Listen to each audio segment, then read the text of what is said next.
And I think we're recording now.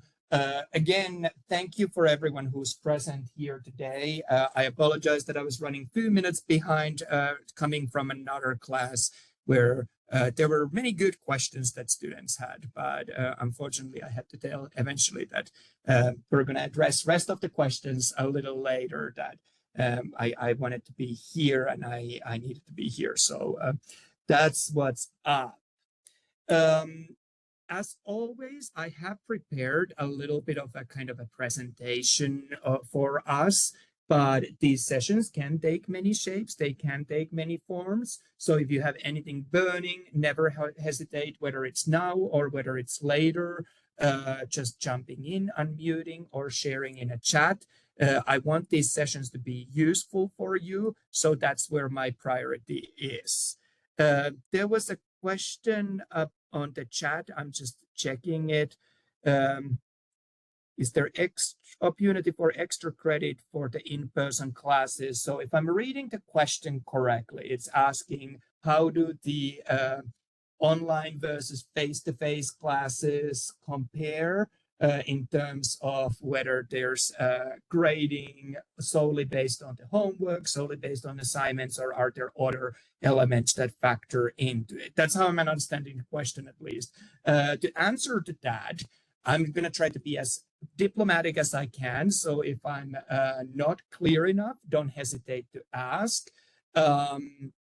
Different teachers have different styles. We have people with different backgrounds as well, and people with different perspectives that they bring into their job.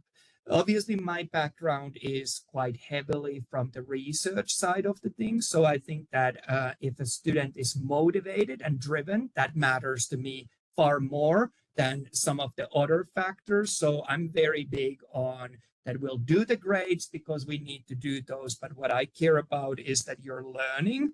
And for that reason, I'm a big believer in extra credit as well. When I teach, whether it's face-to-face or an online class or a hybrid class, I have fairly similar pedagogy in terms of how I approach teaching my classes, how I approach making sure that my students are successful. I feel that that's a big part of my job. My job is not here to be a barrier for you to get the grades that you need to get into the courses or get into the programs that you need to get. So I view every exam that we take as a class, I view every assignment also as an assessment of how successful I have been as a teacher. So I'm here, I guess what I'm trying to say is that I'm here to see you be successful. I do realize that I'm partially to blame if we don't do well in exams. So that's why I do want to recognize when students put in effort. So in my face-to-face classes, there absolutely is chances for extra credit. Oh, that's awesome. In other instructors, there are some who don't believe in that, but I'm seeing on the chat that you're signed up to my class. Well, I can promise it's going to be very similar experience in a sense that I want you to be successful, and I'm here to support you every way possible that I have to make certain that you're successful. So I'm not worried. We're going to have a good semester, and you don't have to be stressed. I know all of you who are present here and many of you who are watching this recording. I know your work ethic. I know how you do your coursework. You're going to do just fine.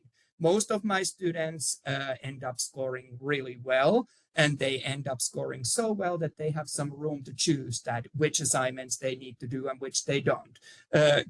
So I'm super excited that you're going to be on the class with me in the fall. I will share that on my face-to-face classes as well. I offer similar extra credit opportunities in terms of want more questions. If someone goes above and beyond in their submissions, like you've seen on the food for thoughts assignments on this course, I would totally do the same in a face-to-face class. In a face-to-face class, I don't really have anything else but then quizzes and practice anatomies every week. And then you have a lab, but that lab is a hands-on lab. So you will still get those points. You will still find it a very, very comparable experience. And I'm super excited that you're signed up. Do remember that always, even if the class looks like it's full, I always am happy to work with individual students if they need to be added, if I have a chance to override those limits and add you. So I'm super excited. That was a very long answer to a very good question. And what I'm saying is that I'm excited that I get to work with you now, and I look forward if I get to work with you more later on. So if anyone has any other questions at any time, just feel free to unmute or drop them to the chat. Oh, I probably have wrong heading here. Let's see. I had a wrong heading on the screen. Obviously, we're not talking about skeleton and joints. Let me fix that.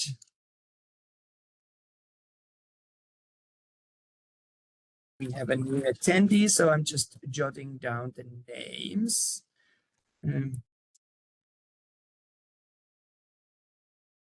Now this should be accurate. Let me just make sure that I capture Deidre, that she was here, so you get the extra credit as well.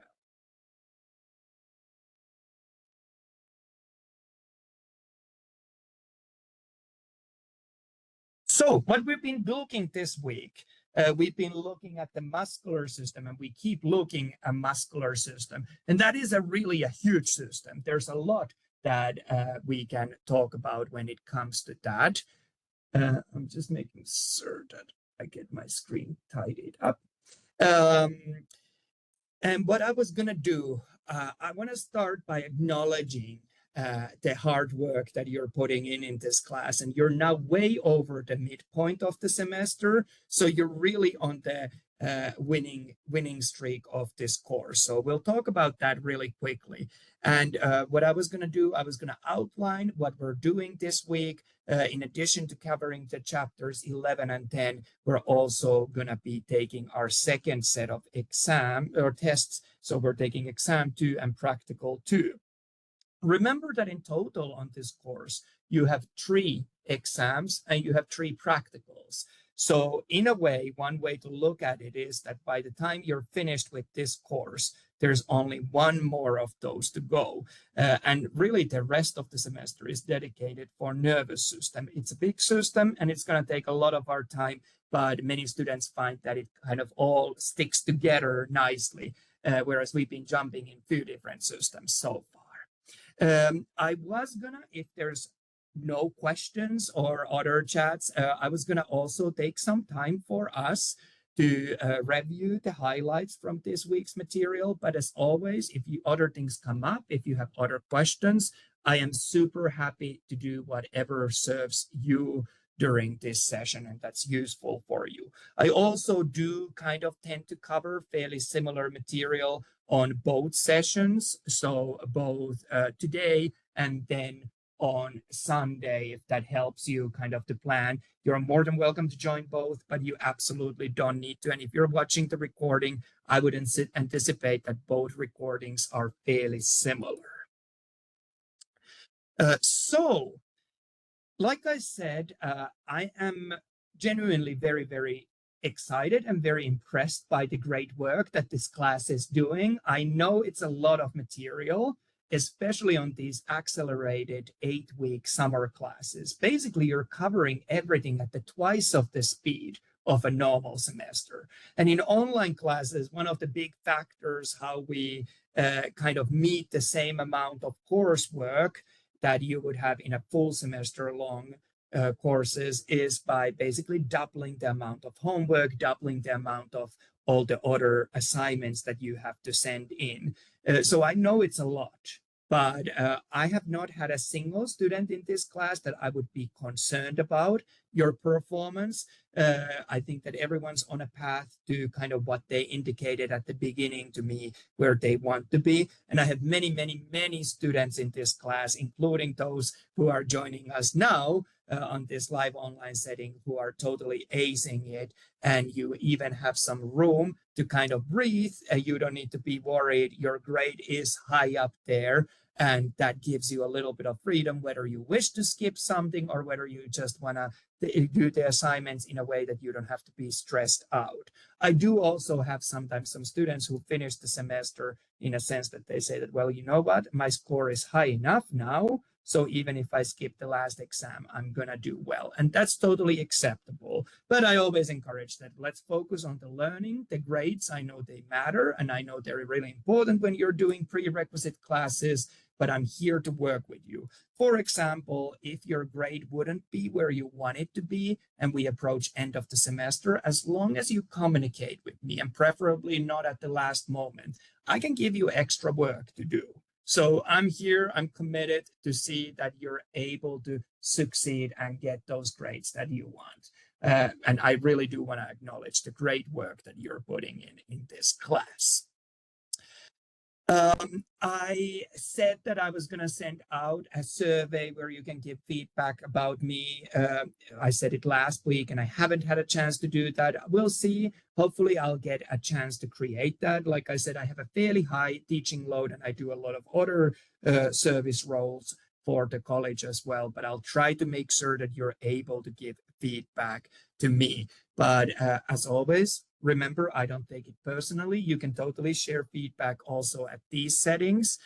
One of the things that I've started doing during pandemic when we were online is just taking a moment to kind of have a breather, recenter, and then start tackling the material. And especially since I'm running from another class to here today, I thought that let's get a quote that might be helpful for us. Let me just jot down a new attendee. So this quote is from a book that I have here from one of the philosophers, I think quite a long time ago,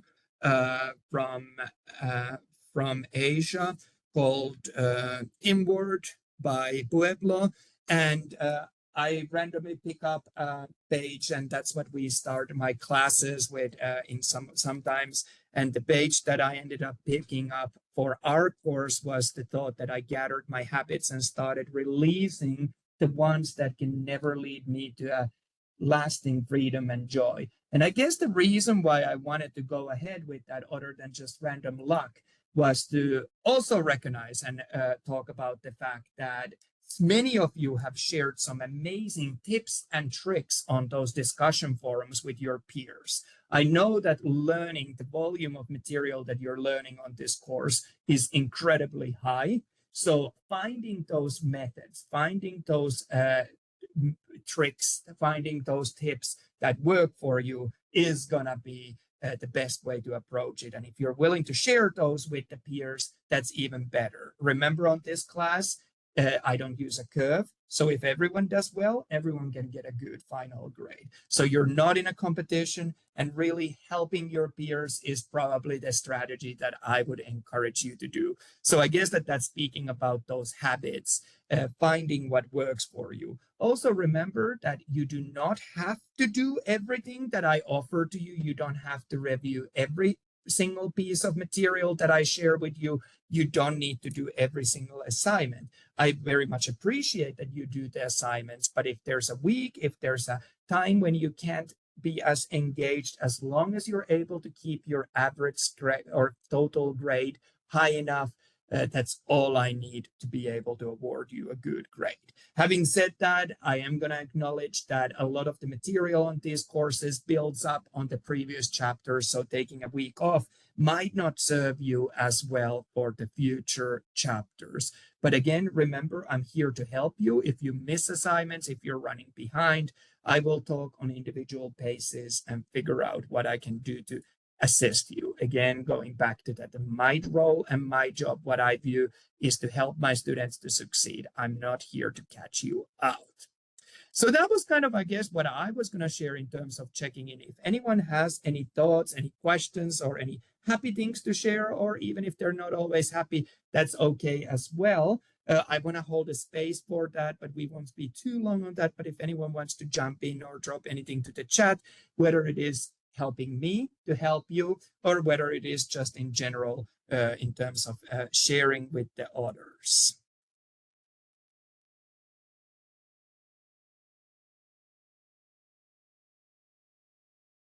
Well, in that case, I'm going to move ahead and put on this slide on the screen. And when I was putting these slides together, I was debating, is this really a depressing slide to share at the beginning of our live online session? Because there's so much listed on it.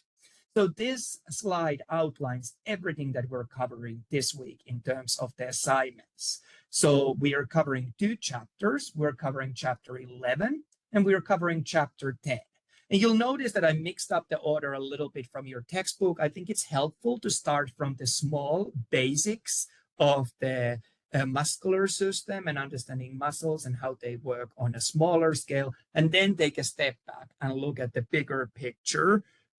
So that is something that is how I've structured this course. But again, if that doesn't work for you, if you want to go through the chapters in a different order, that is totally okay as well.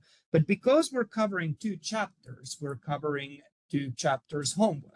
So both chapters, I have a quiz and I have a practice anatomy. In addition, for both chapters, I also have a discussion forum available for you. For discussion forums this week, I'm asking you again to do ideally 2 posts on each discussion forum. That's what I'm looking for, full marks, but as always, it doesn't have to be. If you feel like you want to discuss only once and you're fine taking half of the points, you can totally do so as well.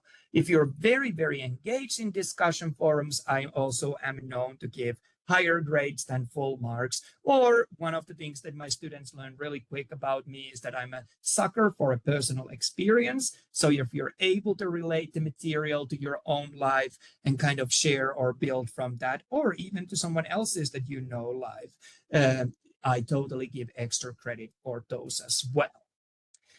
In addition, I have 2 other assignments, one on each chapter, that we have been doing some, but we haven't been doing a huge amount. So in chapter 11, we actually have a simulation that you get to do. So it's basically like doing a lab activity, but doing it in a virtual setting. So this is something very similar that I would have my students to do in an in-person lab, but rather than doing it in an in-person format, the publisher has prepared kind of a nice virtual simulation option for you. With the simulation, I think that it's a little bit of a stickler that you have to complete all the steps to be able to move ahead. So if you ever get stuck, if you're kind of wondering why you can't move ahead, check that you have completed all the steps that you need to do at that phase of the simulation. I don't think the simulation is tough or that it would quiz you. I genuinely think that if you complete all the steps of it, you'll get full marks. So it's not something to be stressed about. It's just trying to give you a little bit more of an authentic experience of this course in even though it is in a virtual format. The second thing that I wanted to talk about is on chapter 10. We have another food for thought question, and submissions to last week's food for thought questions were very, very high standard. Even though there was no grading rubric for you to guide you, I think this group did incredibly well. Often what I see, if someone doesn't score full marks, it is because they've written so little. It could be that it was 1 or 2 sentences, and sometimes it's hard to cover everything in just 2 sentences. But at this point, I think we've done enough grading, we've done enough things that you have a pretty good idea of what I expect. And obviously, like I've said before, if you want to go above and beyond, I do want to recognize those as well. I want to give extra credit for that as well. I'm just going to jump out of the screen because I also see another kind of incorrectness that I have there on that slide. The food for thought assignment is completed on the Canvas, not on the Connect. So just in case you were wondering, why does he change? I haven't changed anything. It is still completed on the Canvas. It's that little essay. Regarding the food for thought assignments, I did, however, want to mention that I do have a grading rubric available for this week's food for thought question. So I would again encourage you to check that out if you're aiming for those full marks, if you're kind of like, have I covered all my bases? Have I mentioned everything that I need to mention? That might be useful for you to refer to. Other thing to share about the food for thought questions is that I give extra credit for things like sharing references, sharing personal anecdotes or anecdotes from someone else, and so on and so on. So that's something to keep on mind, that's a resource that you have there. In addition to all of these homework assignments, we're actually also covering our second set of tests this week. So we have exam 2 and we have practical 2. They are following very much of what you saw earlier on. There's no curveballs. That's not my way of teaching. I'm not looking for gotcha moment to surprise you. So it is very much like you saw during the first time. Only thing that I can say that we probably have a little bit more material that we have covered for these.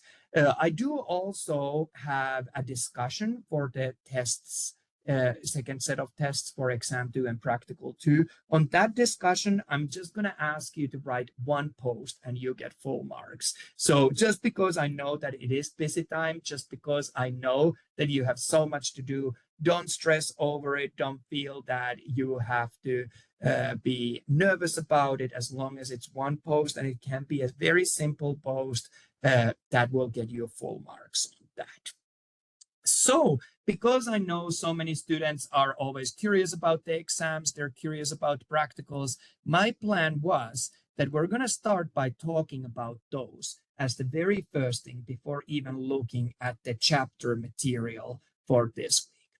However, before we do so, I do want to also share, because there's been really good comments on the discussion forum. So I want to share a couple of ideas of what you might do if you're struggling with this week's material. And it's not a bad thing that you're struggling. I just know quite a few students have shared with me that the volume of the material is a lot.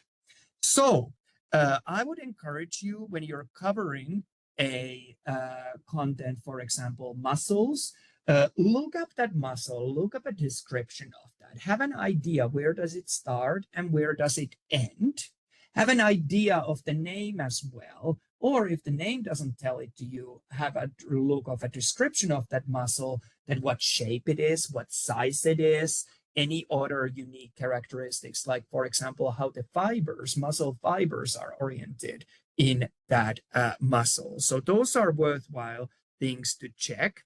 And I also encourage you to use illustrations, whether it is from your textbook, whether it's from the handouts that I've shared, or whether it is somewhere else, but try to visualize that muscle. See that at least in one of the pictures.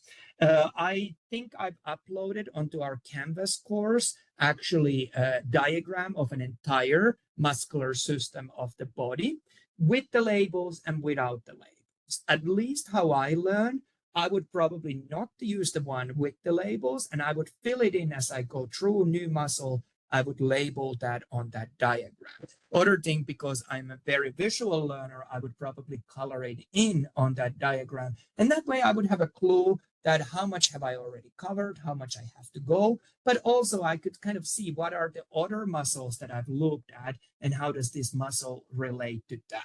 So that's one tip that I wanted to share. Another one is that I'm seeing on the discussion forums again, a lot of great resources that are being shared, whether it's virtual models of the body, virtual models of the muscular system. I would encourage you to use those. But I do know that some of my learners also are very hands-on and they would love to interact with muscle models. So we have models of the whole torso, and then we have full-size, life-size models of particular parts of the body as well available for you.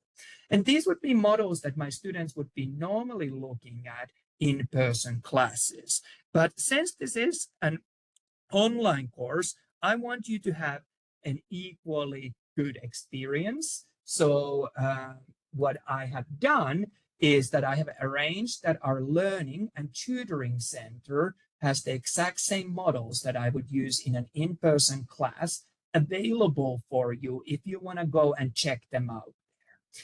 This summer, only learning center that we have available is located at the Pecos campus. We're doing some renovation at the Williams campus. It's going to be at the library of the Pecos campus on the second floor. And once you walk up there and walk along the hallway, there is no way that you could miss the tutoring center. There's multiple rooms, and those rooms are for kind of different topics. And when you look for the room that's for sciences, you will find every single model that I would have for my in-person students available for you to interact and check with. Learning Center is open from Monday through Thursday from 9 o'clock till 6 at night. Learning Center also and Tutoring Center also offers you online appointments. So remember, in most schools, you would actually have to pay to get tutoring.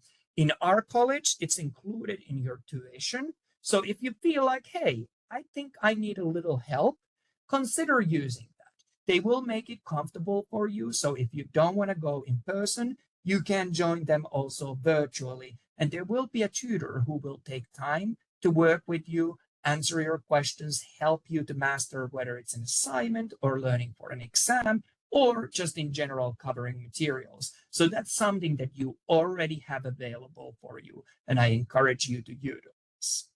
Other thing that I wanted to share is that if you are finding that these hours don't work for you, or if you're finding that Williams campus is more convenient for you, you can totally come and see me.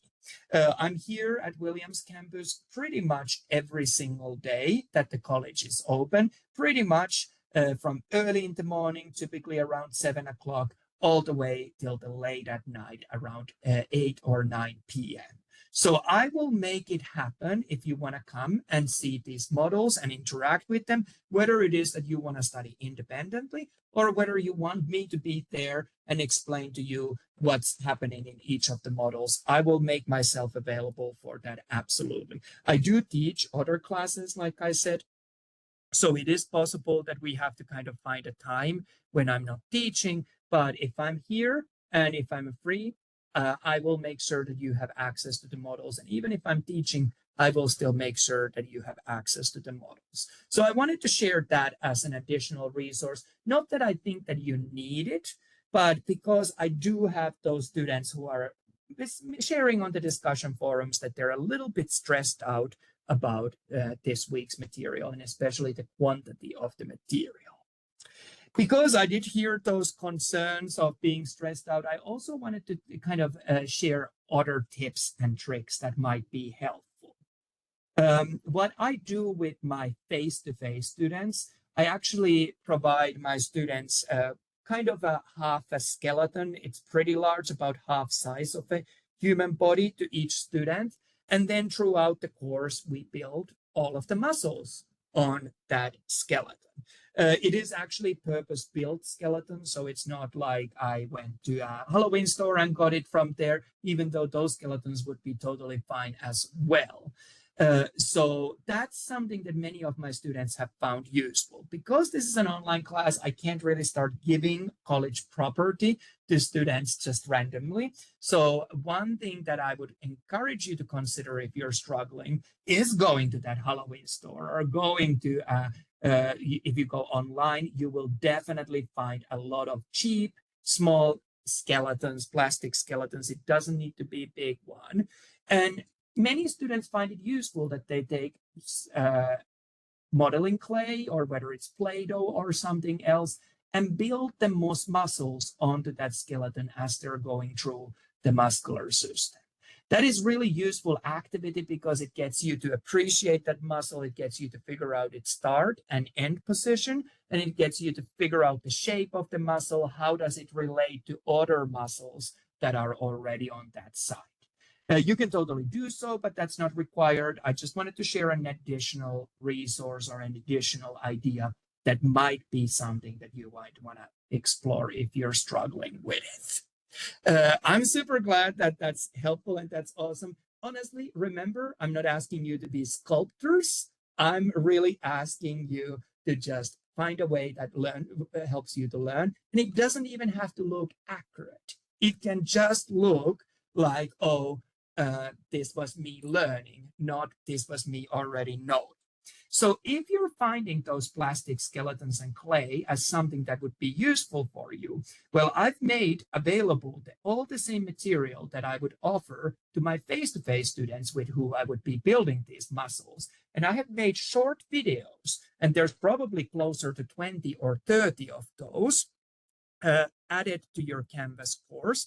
And on each of those short video, I'm building one or multiple muscles with my students. So I would encourage you, if you're kind of a little lost and you want more guidance on that, browse through this week's learning materials and have a look that maybe it is that you enjoy building those skeletons and building those muscles, or maybe it's just that you want to see that muscle illustrated on a skeleton. So I have those available for you as well on that Canvas course. Like I said, I realized that it is so much that we're covering in a short period of time on this course that not everyone has necessarily that time. But if you do have that time and that helps you, I really do encourage you'll get a skeleton ordered from online with Amazon Prime. It's probably going to be on your doorsteps tomorrow. Get some Play-Doh. If you don't have at home, you'll definitely find something at Woolly World or elsewhere, and try to kind of model them out on that model. That might be helpful. Many of my students actually in face-to-face classes end up loving their skeletons so much that they want to hold on to it even after the course has ended. And if I do have means to provide them for those for them, I will. Similarly, if someone feels like totally distressed that this is absolutely what they want to do to learn, but they don't have an access to a skeleton and they don't have access to modeling clay, talk to me. I'll see what I can make happen. Unfortunately, I can't do it for every student, but I will definitely see what I can do to help those who feel that that would be helpful. Oh, there's an amazing hint shared by Jason. As always, you're super helpful. Hobby Lobby has great sales. So that might be worth checking out. I think a clay might be actually even better than Play-Doh. Play-Doh has a tendency of being that it doesn't stick as well. So checking them out might be one option. So thank you for sharing that. And thank you for really always being so willing to help all of your peers. I think that speaks to volumes to what kind of a medical professional you're going to be. You're wanting to see everyone succeed and do well. And that is exactly what we want on the field.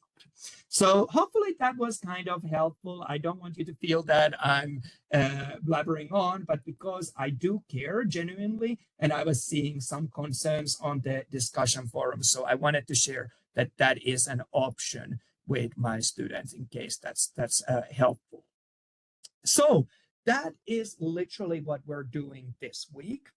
Like I said, I realized that so many of you are incredibly busy. If you do have to join or leave the meeting, I totally won't be offended. And for that reason, I wanted to start with reviewing what to expect on exam 2 and what to expect on practical 2.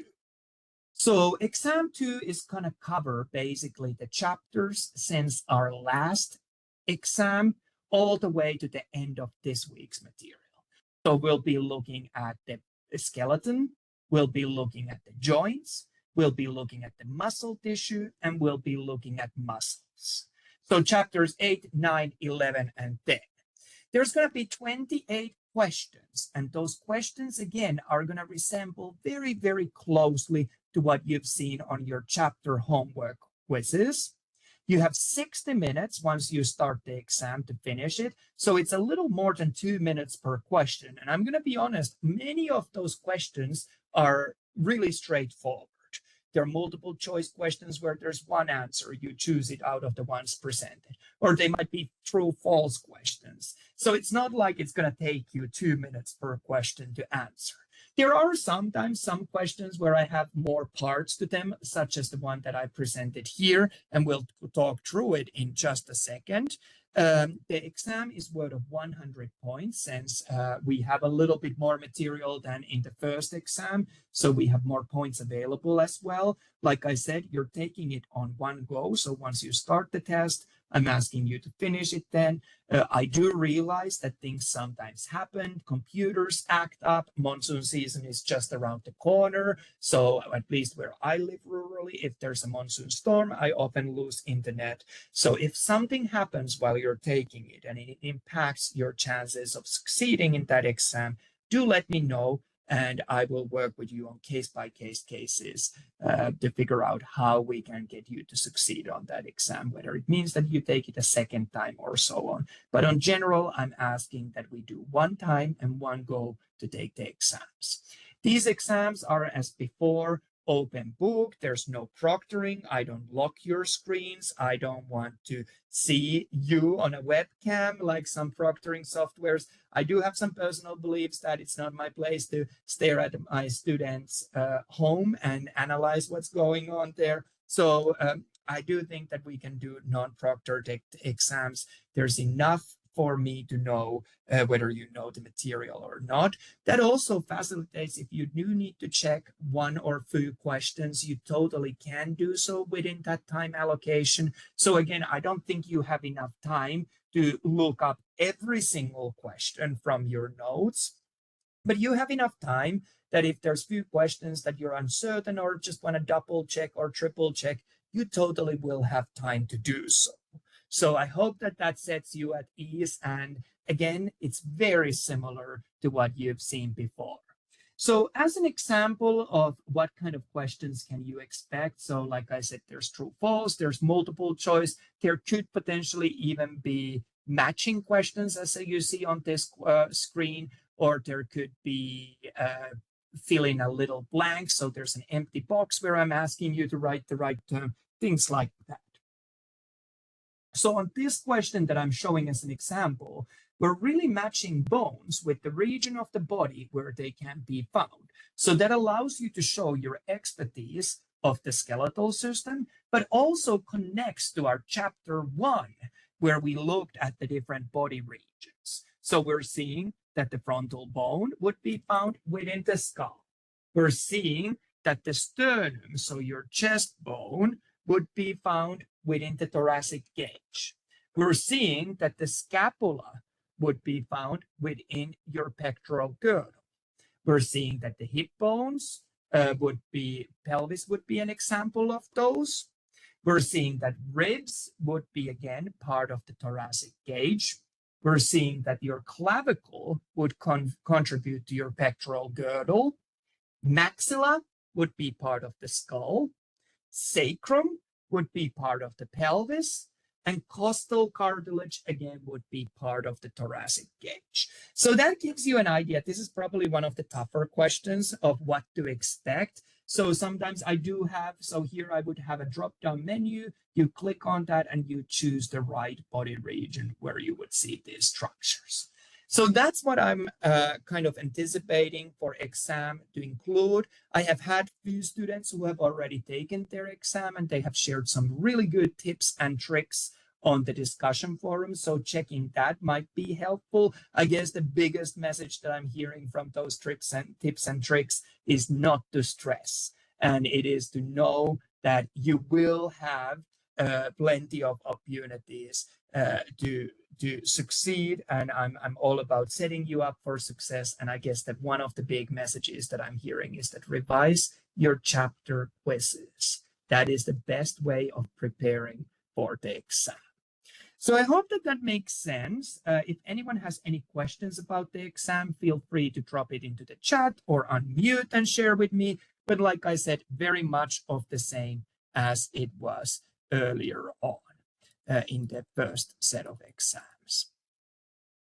Having said that, I also wanted to share practical 2, same chapters 8, 9, 11, and 10, same body systems, so skeletons, joints, muscle tissues, and muscles. You will have 50 questions. The questions are that you're shown a picture, and then certain structure on that picture is highlighted, and you're being asked to identify from a list of structures what is the structure that has been highlighted or labeled. So 50 of those questions sound to me very much like your practice anatomy questions. So again, revising those probably would be helpful.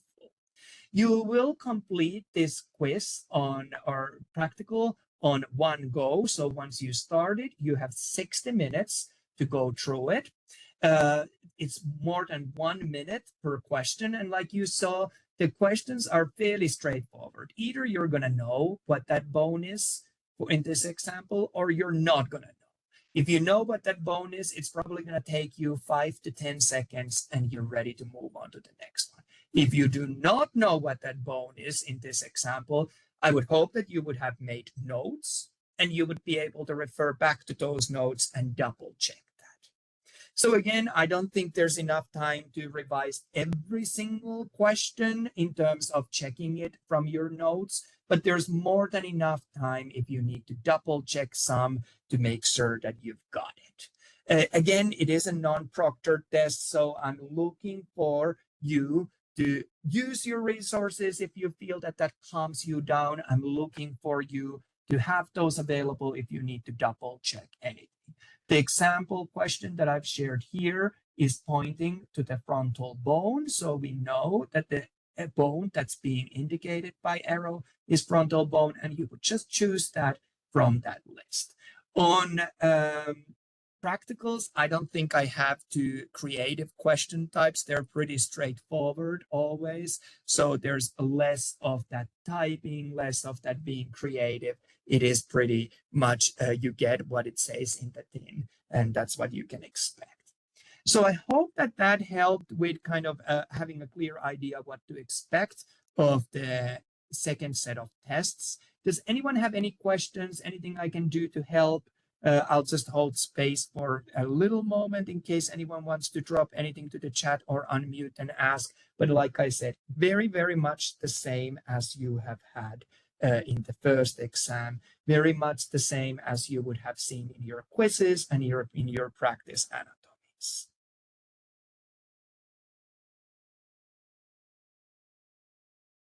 Well, I'm not hearing any questions, so I assume that that's a positive sign.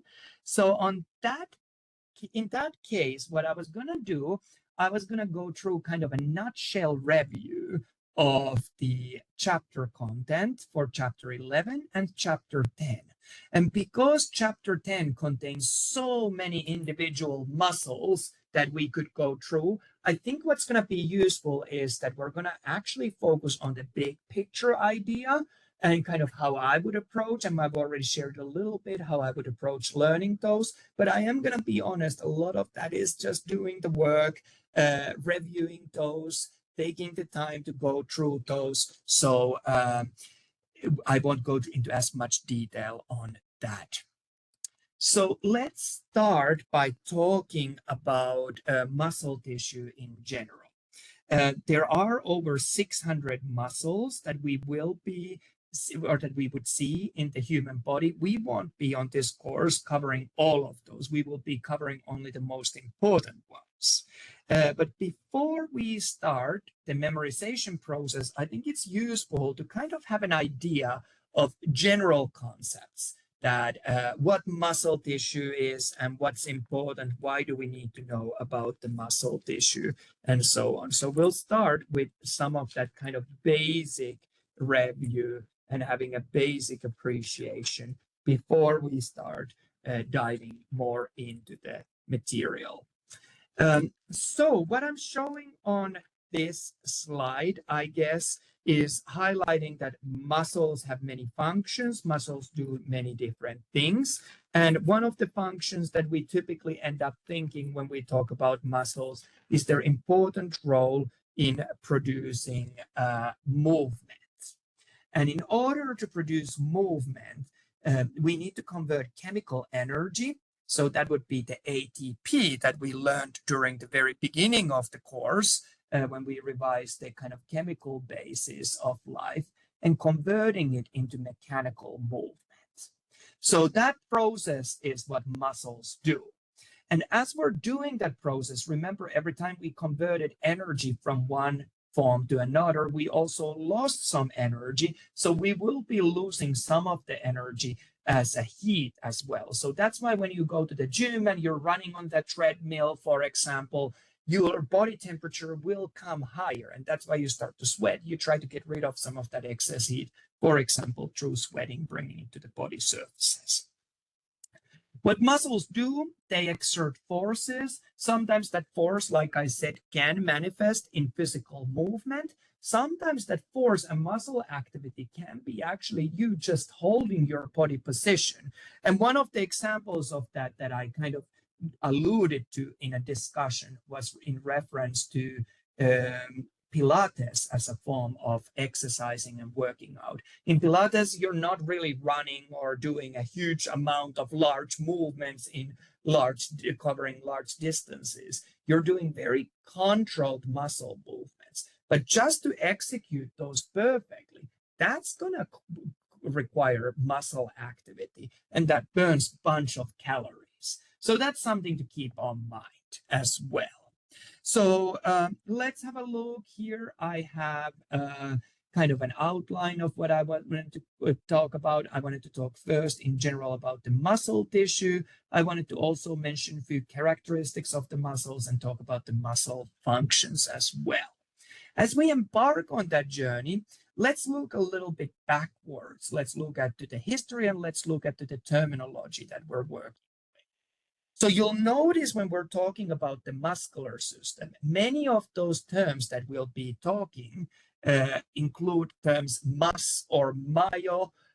Those roots of the terms originate from Latin language, referring to little mouse.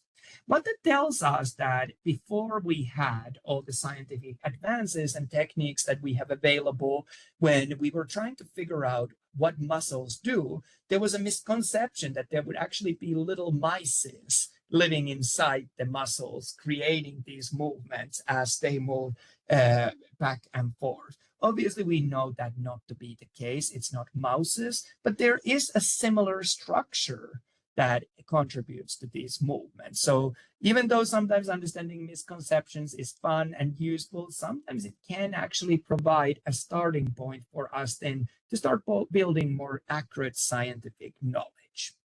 I also wanted to introduce us to, again, we've already covered these, but the three types of muscle tissue that we see in the body.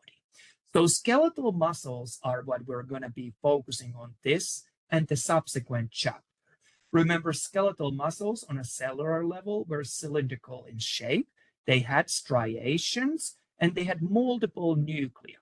The reason why we saw multiple nuclei are that skeletal muscles are actually a result of multiple cells fusing together. Skeletal muscles are the big muscles of the body that you might think of that help us, for example, to generate movement. And those we will cover and we will learn on BIO201 class. Other thing to notice about skeletal muscle is that skeletal muscle is under voluntary control. So you can choose to move. You can choose what kind of a movement you're creating. You have control over those skeletal muscles largely. We won't talk too much about cardiac and smooth muscle, but for the sake of completeness, I mentioned it. Cardiac muscle only found at the heart muscle. Remember, they were these branched muscle cells. At the end of the branches, we had structures known as intercalated discs. They also had striations and one central nucleus. Cardiac muscle cells, the key there was to create one uniform contraction on the cells, all the cells on that side. So that's why we have this branching appearance and passage of materials through the intercalated discs to coordinate the muscle activity. Cardiac muscle cells are not under voluntary control, so your heart will still beat even if you're not thinking about it. You don't have to pause what you do to think, I'm going to have a heartbeat now. Finally, smooth muscle. Smooth muscle we often find in your digestive system. We also find smooth muscle, for example, around your blood vessels, controlling the diameter of blood vessels. We would find smooth muscle in a few other instances as well. For example, helping with transporting urine from the kidneys to the bladder, helping transporting material from your oral cavity, your stomach, to your stomach through esophagus, and so on. A smooth muscle cell as a cell is not terribly exciting. It's just a round blob that has a central nucleus, no striations. However, when smooth muscles contract, they can take all kinds of shapes. Smooth muscles, again, they are under involuntary control, so you don't need to think about them. They will just do the job. The other thing that I wanted to talk a little bit that I hope will be helpful as we're kind of orienting ourselves about the characteristics of muscle tissue. What we see is that muscle tissue has certain properties which make it ideal for what we want a muscular system to do. And those properties that we will end up seeing is that, first of all, muscle tissues are excited, it can be excited. So you can make muscles move or do something by sending neural impulse to them. So those were those electrical impulses that you saw, for example, on your lab simulation. But similarly, your nervous system is constantly sending messages to neuromuscular junctions, where those messages are converted from electrical impulse into actual muscle movement. I already kind of alluded to that in terms of that muscles contract. And remember, again, often muscles are found crossing joints, and as they cross joints, as a muscle contracts, it causes a change in that joint, kind of helping us to move. But muscles can also be not causing large movements in our body. They can be still working, they can be still contracting just to maintain, for example, the position that you're in. Muscles also extend. So we saw not only do they flex, they also extend. So they're very much able to change their shape and change their appearance based on what's happening. The interesting thing to notice is that muscles often come in pairs. So for example, we see flexors and extensors often as pairs on both sides of the joint. And this is how we're able to do those movements to both directions. Muscles do have also a property that they are elasticity. So elasticity is a property of muscles. So they're also, like I said, very much able to return back to their original shape, back to their original form if necessary. So a bunch of characteristics. I think those characteristics are sometimes a little vague or a little general, but as you're covering individual muscles, you're definitely going to be able to see the finer nuances. Other thing that I wanted to talk about is we have many students who have already shared on the discussion forum that this muscular system chapters kind of help them in relation to thinking of exercising and working out and going to the gym. Well, I'm not saying, if you look at me, I'm not the best at telling others how to exercise. I do have a fair amount of knowledge, but I'm definitely not executing it in my own life. But that might be one of the goals that I need to pursue to be a little bit better. But when we talk about technique, and technique in terms of training at the gym using muscles, what's important is that you use the right technique in your training. So when you're looking for a good personal trainer, this was one of the prompts that I was going to throw into the discussion forums. When you're looking for a good personal trainer, what do you want the good personal trainer to emphasize? Well, you want them to emphasize two things. You want them to emphasize of having a right technique in the activities that you do, the exercises that you do. We want to make sure that you're doing it well if you're doing, because training your muscles with a wrong technique can cause more damage than to do good. So that's something that you want to pay attention. Another thing that I would suggest that you want your personal trainer, your coach to focus is talking about maintaining your core. So yes, you can train individual muscles, but all of that well-being, all of that working out and doing it correctly starts from having a strong core and being mindful about those core muscles and paying attention to those. Again, if you just go to the gym and you start going crazy and working out without any plan, and you don't have that good core and you don't pay attention on maintaining good core, you can actually do more damage than you do good. Next, I wanted to share also in terms of the technique, another note that I've kind of already referred to, but I have a picture coming up and I try to warn my students if there's a picture that might be distressing. So this is a picture of an injury. I don't think it's especially gruesome, but if someone is squeamish, you can look away. So what we see here, we see a runner, and we see the runner who has been training their, working out, training, building up their muscles in their lower limbs, especially in order to do well in the competition. But when I work with athletes, and you did a fair amount of that in my previous life in sports science field, when we have athletes who train, one of the things that we emphasize is that yes, you get excited, you want to train, but be mindful how you train. When you're training one set of muscles, you want to train the opposite muscles to that as well. So if you train only flexors and you don't train extensors, you can end up, or if the other way around, if you only train extensors but not flexors, you can end up with an injury that we see on this picture. So this athlete has trained one set of muscles without training the opposing muscles. And as a result, those muscles have now become so strong that they have damaged the skeletal system. They have snapped during a run, during a race, a bone broken, because there was that imbalanced training of muscle groups. So that's another thing that I wanted to share with you, that if you are in that field, if you're excited to go work out at gym, be mindful that you always train in a balanced manner, that always try to address muscle groups and try to address opposing muscle groups, so you don't end up with a situation where you have too strong muscles on one side but nothing to counteract them on the other side. So that's what I wanted to say about wrong technique. Next thing that I wanted to talk about was a little bit about the functions of the muscles.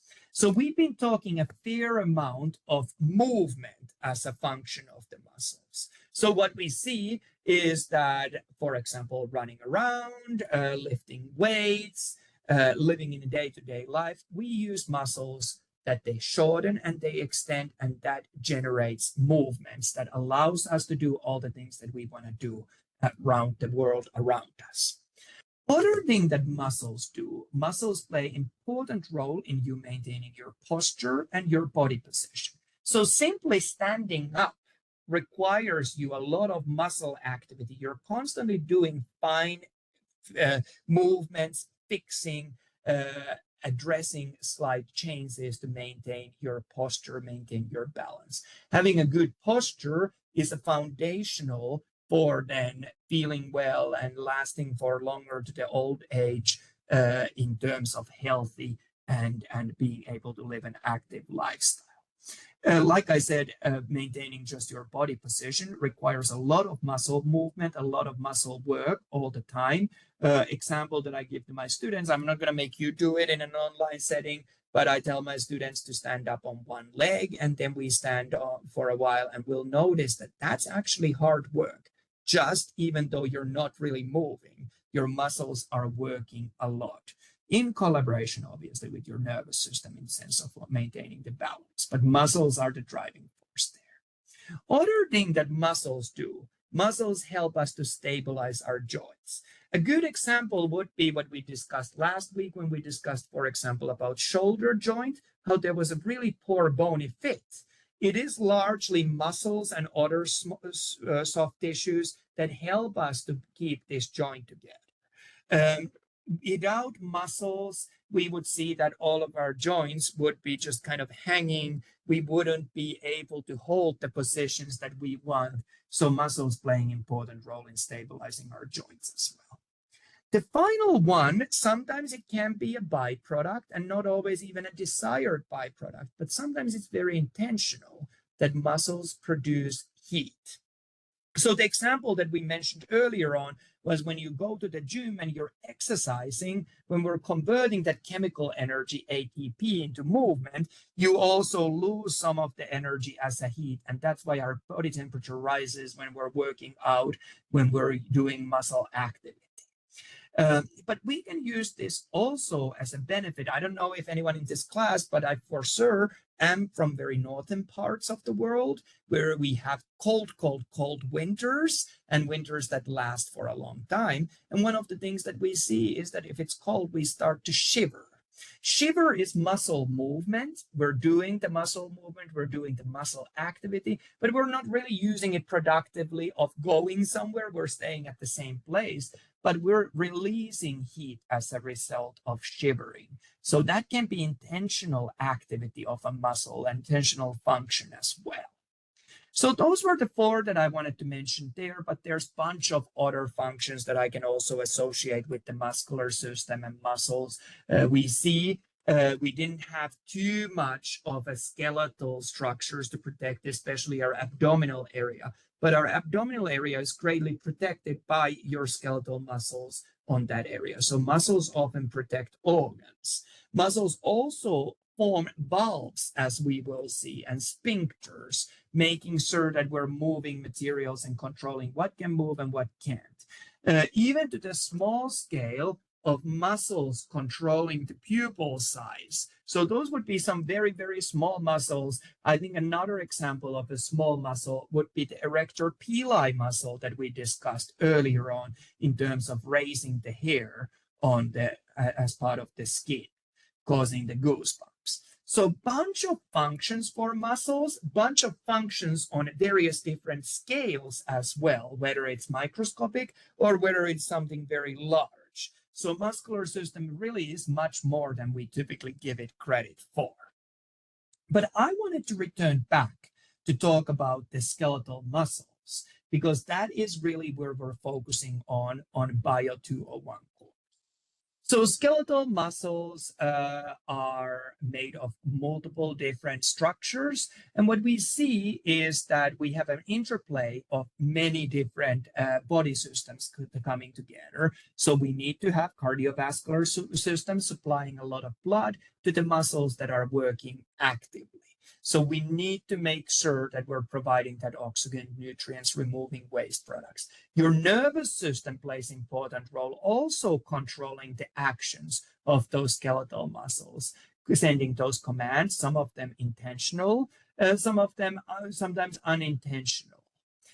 We also see that we have certain other connective tissues like ligaments and tendons that come to play when we talk about skeletal muscles. Also, we see the close connection with the skeleton. So all of these systems, even though we study them as individual ones, they come together.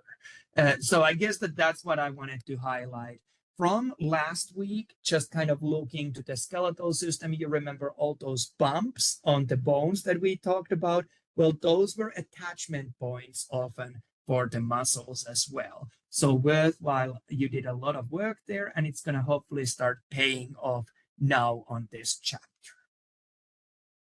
If we look at an individual muscle, we can actually study it in a gross anatomy level, like we'll do on a later chapter, or we can study it on a microscopic level.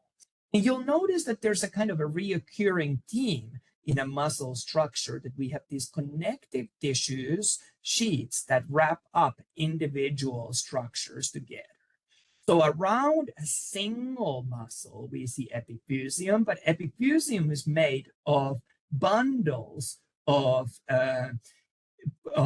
muscle fibers that are first wrapped in perimusium. When we zoom in, they're wrapped in endomusium. And then when we zoom in, we'll find those individual muscle fibers. So really we can zoom in and in and in and see finer and finer nuances of the muscular system.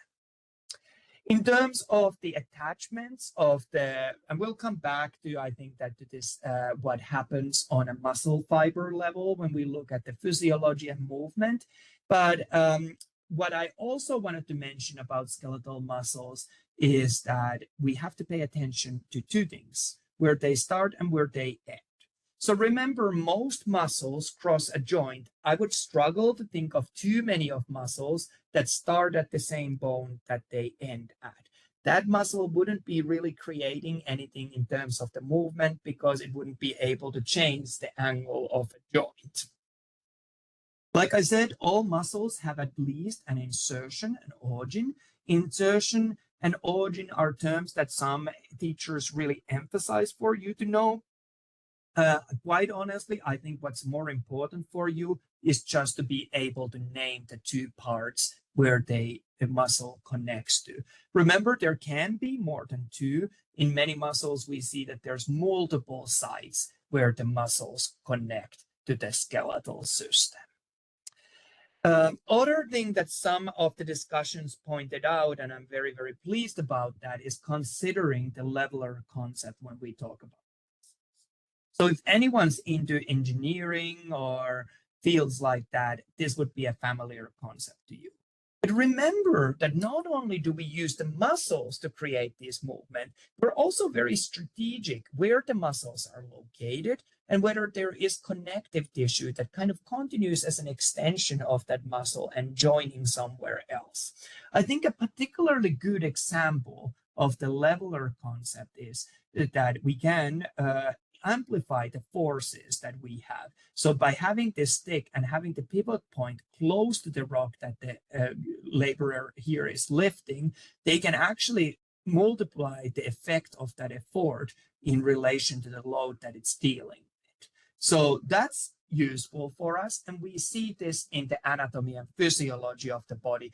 I think that your kneecap serves as a really good example of having a long leveler for the muscles that we have crossing over the knee joint so that we can really amplify the forces that we're generating. So that's a good example of a leveler concept and how that plays in. I've listed some of the examples here, but there are really many in your body. If you're interested on the leveler concept, I do have a full-on lecture video about that. And as always, I'm happy to expand on that either at the end of this session or through discussion. I also wanted to return to this microscopic study of a single muscle fiber. If we look inside a single muscle fiber, we'll see that it's surrounded by sarcolemma, and we can find structures known as myofibrils that are packed together. We'll also see some nuclei, and these myofibrils are now on a microscopic scale where the muscle movement is made possible. So a single myofibril contains a bunch of different structures. I want us to focus on actin filaments, which tend to be thinner. On this diagram, they're the blue structures. So actin filaments kind of run in the lengthwise of this filament. And then we have myosin filaments. Myosin filaments on this diagram are red structures. They're a little bit thicker. And you'll see how actin and myosin overlap each other. And this is going to be something that's going to be really important for us in just a second. If you also look at these arrangements of the myosin filaments forming kind of thicker areas and actin filaments that were thinner forming these thinner areas, this is what allows light either to pass through or not pass through. And this is what we will be seeing as those fiber or those striations on a muscle cell. So you remember that you saw those stripes, and this is literally what we're seeing. That light is coming through an I band, and the light is not coming through an A band or M line. So that's what I'm talking about. Another term that I wanted to highlight here is sarcomere. Sarcomere is a single unit in this muscle fiber. So let's unbundle that a little bit more. So like I said, you saw the striations, whether the light came through or not, and this is explaining that. So like I said, actin and myosin fibers overlap each other in a muscle. And I've actually gotten an electron microscope image there on the right side, just to show that difference, that we actually see the thickness difference between thick myosins and thin actins. Other thing that we see is that we have these little feet-like projections that connect the two. So in a normal setting, what we see is that muscle can either have these actin and myosin fibers sliding over each other or sliding away from each other. There's still some overlap, but this movement of them sliding in relation to each other is what's known as a sliding filament model. And this sliding filament model explains now how we can shorten and lengthen the muscle. So we have these structures that are moving in relation to each other. The muscle itself is not getting torn or anything, but how much of the actin and myosin are overlapping is what's changing. So the sliding filament model is probably the best model that we have at the moment to explain how muscles can extend and shorten and extend. Other thing that I wanted to talk about, and I kind of alluded to this again earlier on, was how we had nerve impulses traveling in nerve cells. And we travel to the end of a nerve cell, and there we see at the terminals these structures that form neuromuscular junctions. So the end of a nerve cell and the muscle come together, and we're releasing chemical messengers to send message from the nervous system to the muscle that, hey, we want this muscle now to work. One of the reasons why I wanted to mention this is that students often struggle at the beginning of the semester when we go through that basic chemistry of life, and they asked, I signed up to biology class, why am I learning about chemistry? Well, this is a good example where we see that chemistry becomes important in how action potentials work and how neurotransmitters passing action potentials to the muscles work. If you're feeling a little overwhelmed with this concept, don't worry. We'll get to unbundle that once we get to the nervous system. We'll talk about it in a great detail. But I just want to highlight the chemical basis. And talking about the chemical basis, one of the elements that I wanted to talk about is calcium. Calcium plays a major role in pretty much all of the reactions, chemical reactions that I can think on physiological level if we go to small enough of a scale. Another reason why I wanted to mention calcium in relation to muscles especially is that one of the things that happens after you die, your body goes through different stages. And one of those stages is that your muscles stiffen and become really hard and hold their position and shape. And this stage is known as rigor mortis. Rigor mortis is consequences of calcium binding those actin and myosin filaments together so that they can't move in relation to each other anymore.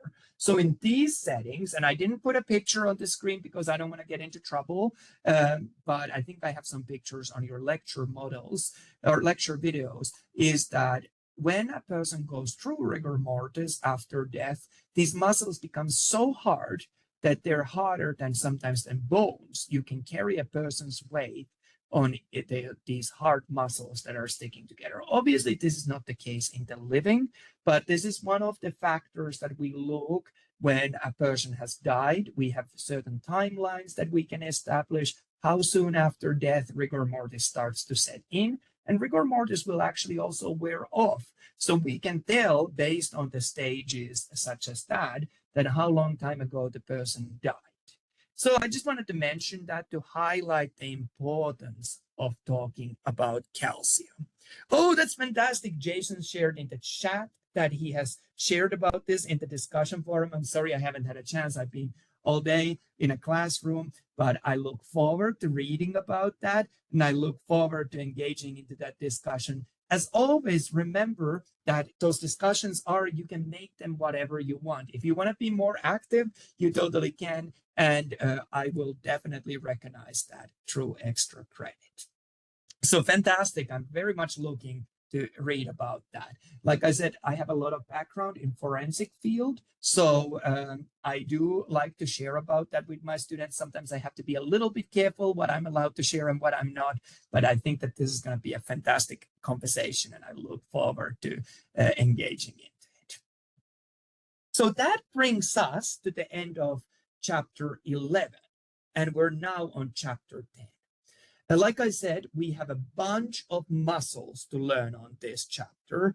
And by no means do I think it's going to be fair towards you if I literally start pointing out every single muscle on the diagrams or even on a model. That's going to be boring for you. That's not going to be the best way to learn. I have done it, though, if you want, on the lecture videos. But what I think is going to be more useful is that if that's your way of learning, print out that diagram of the muscles of the body and color them in one by one, studying where that muscle is, where does it start, where does it end, what type of movements it's able to do, and try to find that muscle in your body. If it's a superficial muscle, you probably can palpate that, and really doing that allows you to learn so much more about that muscle.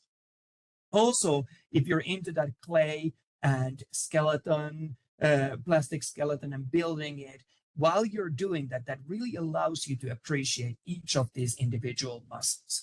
I will be honest, we are all different kinds of learners, and you're probably much better learners and much smarter people than I'll ever be. But I could never sit down and study 600 muscles on one go. That wouldn't be fun, and that wouldn't be productive. So my tip to you is that divide the workload, cover a few muscles at the time, a group of muscles, for example, at the time, then do something else and study the next portion. If you divide the workload throughout the week and cover the muscles in that way, I think you're going to have much more fun, and you're not going to be depressed, and it's going to be a productive way of learning. Again, remember, in my courses, you can use your notes. So what becomes important is you making notes for yourself in a way that works for you. So I'm not going to lie, in a practical, there's definitely going to be a diagrams, and there's definitely going to be individual muscles that I'm asking, what is this muscle? So if you have gone through this process of learning the muscles, you probably are going to remember the muscle already.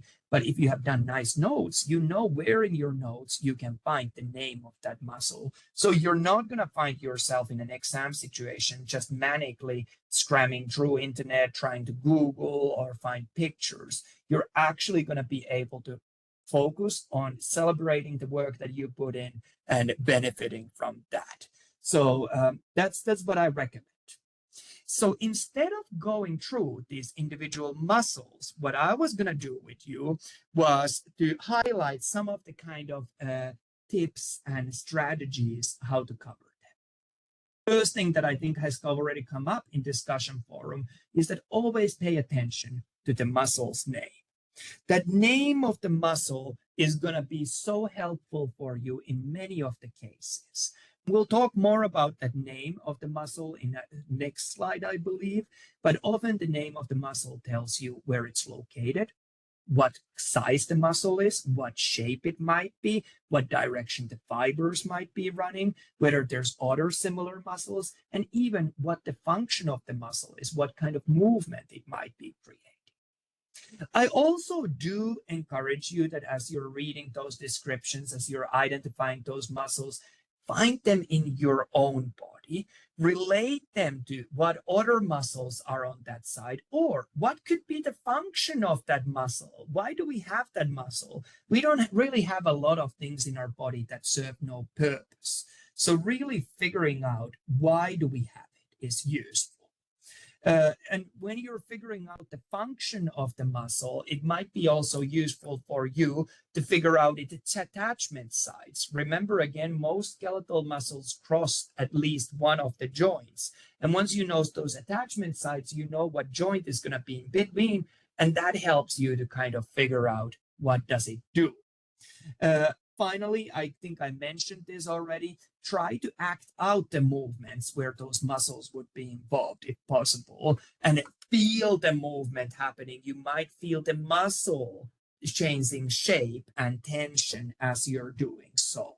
So really, a lot of skeletal muscles, learning them in the body is just memorization, but you can make the memorization more enjoyable and easier, and also more successful in retaining the content for yourself if you're kind of strategic in terms of how you're learning those muscles. So that would be, I guess, my tip.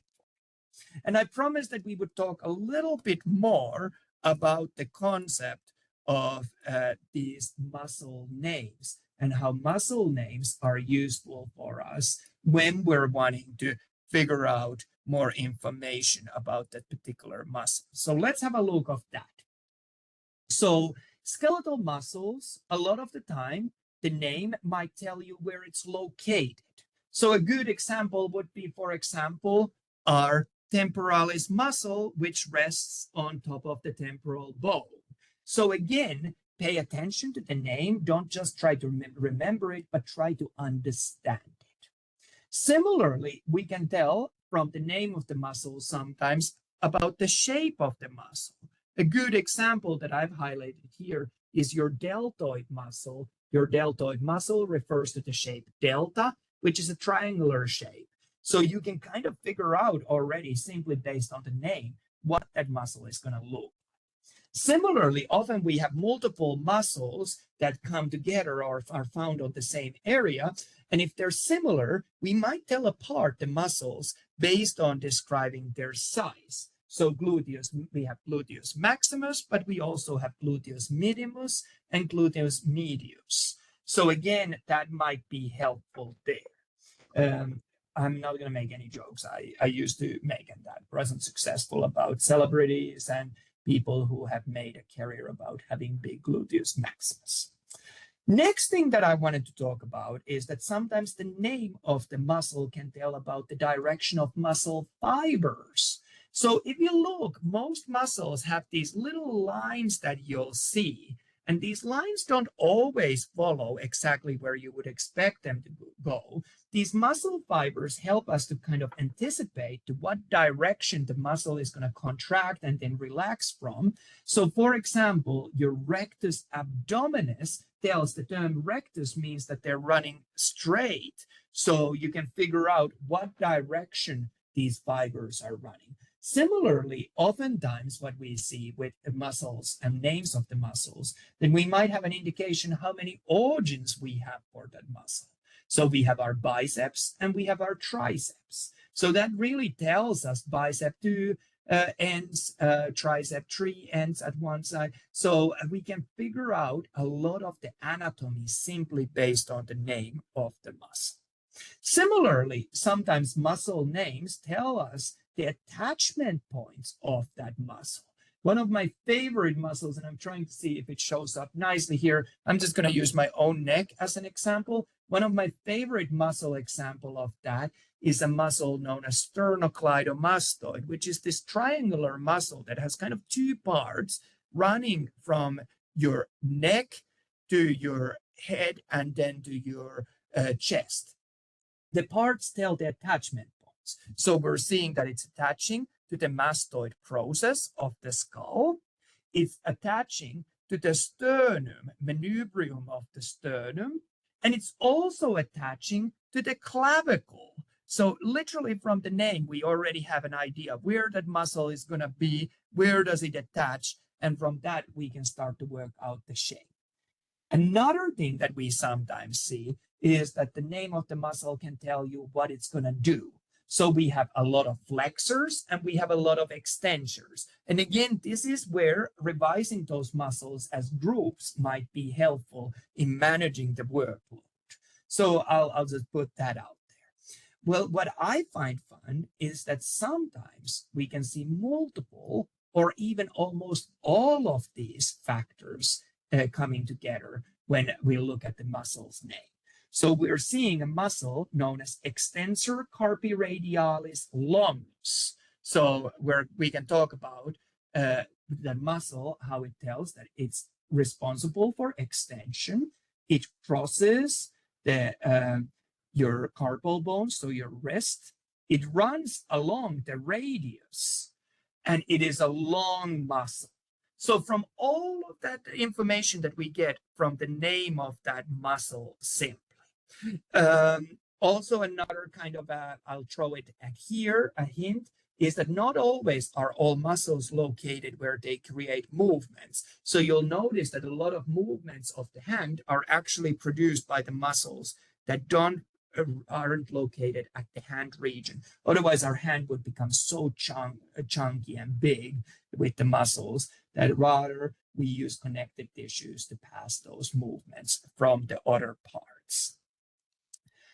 The other thing that I wanted to talk about kind of at this point was in relation to the arrangement of the fibers and the directions of the fibers in your muscles.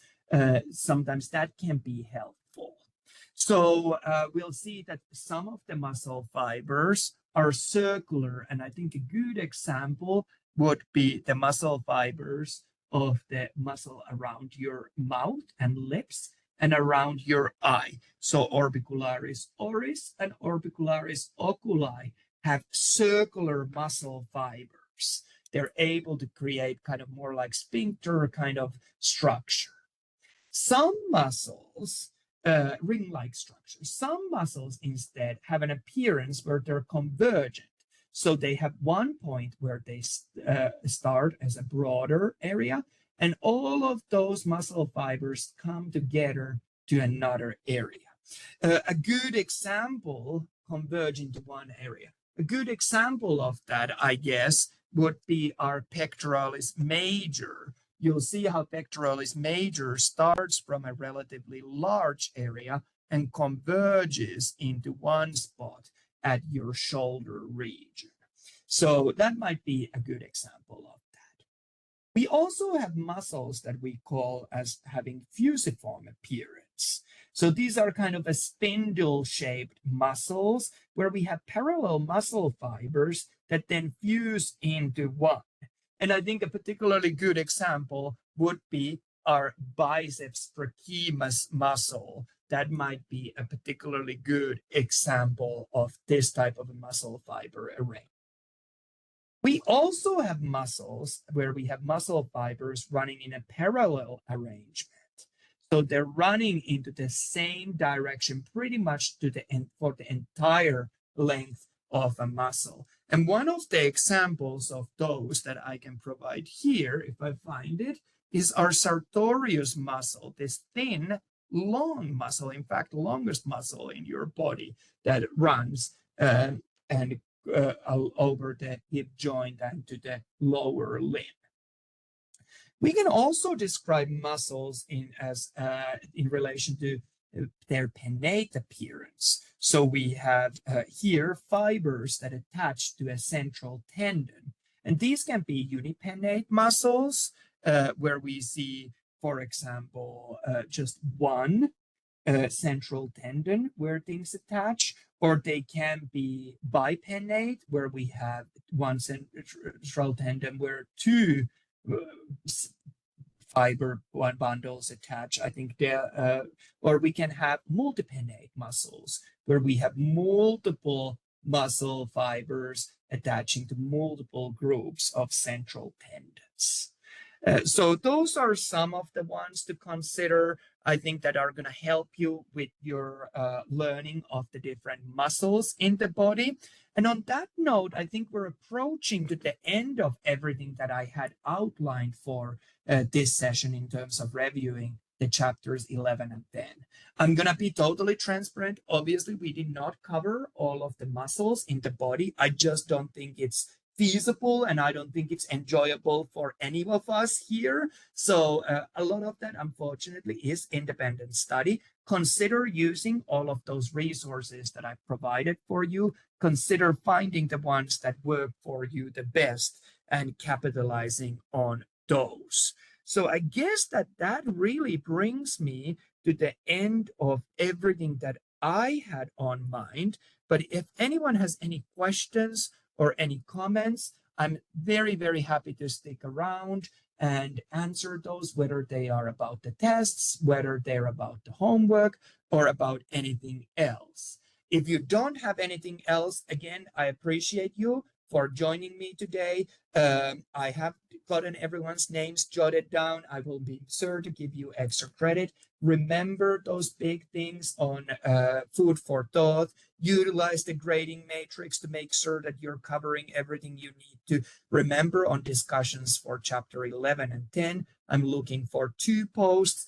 On exam and practical discussion, 1 point is more than enough, and it doesn't need to be long or insightful. I think that that's what I had on mind. As always, feel free to share if you have questions. Feel free to stick around if you just want to chat, or if you don't have anything, feel free to go on and live your best life and move on with your other things. I know many of you are incredibly busy. Thank you so much for joining me. As always, have a good rest of the week. I'm going to be available if you have any questions, if there's anything I can do to assist. Thank you so much. Thank you. I appreciate it so much. Thank you. I see comments on the discussion or chat. Thank you all. I appreciate you. I appreciate you.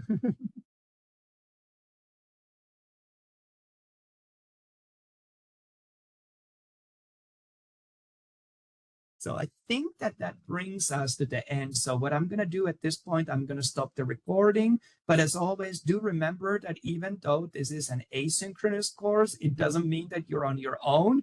All you have to do is message to me, and I will be sure to be there to assist you if there's something I can do to help with your learning. If you want to come and interact with the models, if there's anything that I can do, do not hesitate to let me know.